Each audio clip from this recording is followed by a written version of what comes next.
Hello guys, today we will talk about a script I just learned about. Its name is TMVN Transfer Value. I learned about this script after talking to one of the channel's viewers.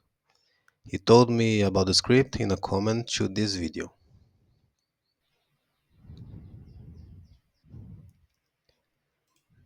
this one. And later he sent me the link to the script. This is his team. Thank you for the suggestion, man. I have been using this script a lot in the series about my Italian team to save some time when I'm looking for players to buy. This is the homepage of the script. As it is written here, this is the author of the script. If you click, you go to his page where he has lots of other scripts. I don't know all of them. Maybe I should spend some time checking them out later. Different from the previous scripts I presented, the author of this one still plays the game. This is his team. Thank you very much for your work, man. It's a great help for the community. I found no specific topic in the forum discussing this script, but it is simple to understand. Let me show you how it works. This is the page where this script operates, the transfers page. This is the page with no scripts activated. After I activate the script, you see it like this. Let me put both pages side by side to compare the differences. On my left you have the transfer page without the script, and on my right with the script. So far we see that they are the same. As we go to the right side, we see some differences, like the columns, name, age, favorite position, skill index are the same, but here we don't have the recommendation column anymore. Then we have time left, current bid, this which indicates that your player is or is not in an observation list. And then we have the additions. Okay, normally the page ends here, but with the script you have this bank price, training intensity, routine, recommendation, rating R5, and this other column that I will explain later. You see that we don't have the recommendation here as we had before, but we have this one, which is the other calculation for the recommendation with decimals. Okay, so we don't really miss this one. Other difference we have is here on the other side. When we go down, normally the page ends like this, but with the script activated, you have these extra filters here. In the natural page, you have filters already, but with the script, you have more options. Besides the one you already have, you have these others. You can sort players by R5, by recommendation, train intensity. You have more aspects to filter the players, even maximum bid. Here you have, for example, price max, but you have just these options. Here no, you can put any value you want here. Let me close this other window now and leave just the page with the script activated.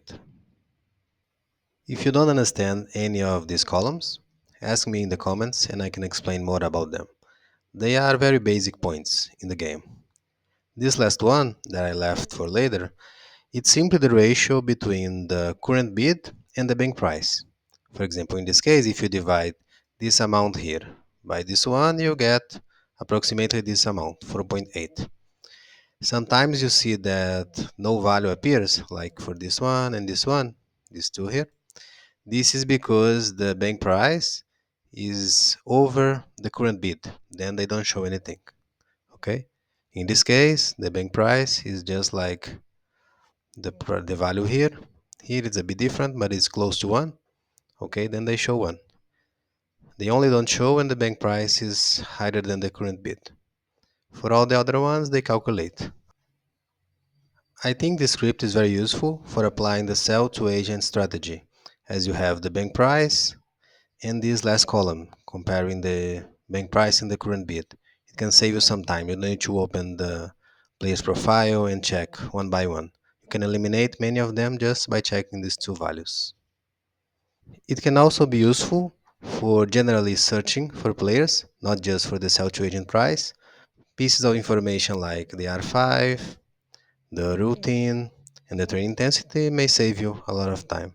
The filters too. Let's see how they work now. For example, let's say that I want to see only players with R5 over 100 and below 112, for example. So I would have just these three. These three, no, these three. Okay. You see that here they show both recommendations and both are fives in case the player has dual position. Okay. Without the script, you don't see that. Okay. You see only the highest recommendation and you don't see the R5. Let's try a different thing. Let's say I want players with recommendation over 5.2 and let's put something high here like 6. Okay. Just one player in our search. And the last case, let's say that I want players over 30.5 years but younger than 32, and I see them. It's important for you to know that these filters, they only work in the players you search at the first moment. If I filter with it empty, it will show me all the players again. When you do your search, you see a number of players here. Okay, since I didn't set any filters here initially, I see 100. But depending on my filters, it can be less than 100. After you apply a filter here, the list will not update to include more players. They will just filter based on the players you saw initially. Okay? This is important to know. If you want more players to be added, you should update the page before you apply the filters. If you want players who are not here now, you will not get it because you have 100 already. This is the maximum number of players you can see in the list. But you could change the normal filters here to get more players here, different ones. Okay? Then, after you get this, you apply these filters on the players you have in your initial list. I hope it's clear for you. Other thing you have are these colors, which are a kind of scale to classify the values. I'm not so sure about what's the order, but as I saw here, I think that the highest values are shown in red, like this one. Then you come with orange values, then yellow, then, oh, I'm sorry. You start with red, then you come to black, then orange, then yellow, then dark blue, light blue, and finally white values. Okay? This is what I understood briefly observing, but it's not something so important, I think. If you know about it, let me know in the comments if my observations are right regarding these colors. What do you think? Do you like this script? Are you using it already? Did I forget to mention any interesting points about it? If you don't use it, do you feel like using it after watching this video? Let me know in the comments. That's all for this video, guys. If you have questions, write them down below. Make sure to hit the like button and subscribe. See you soon.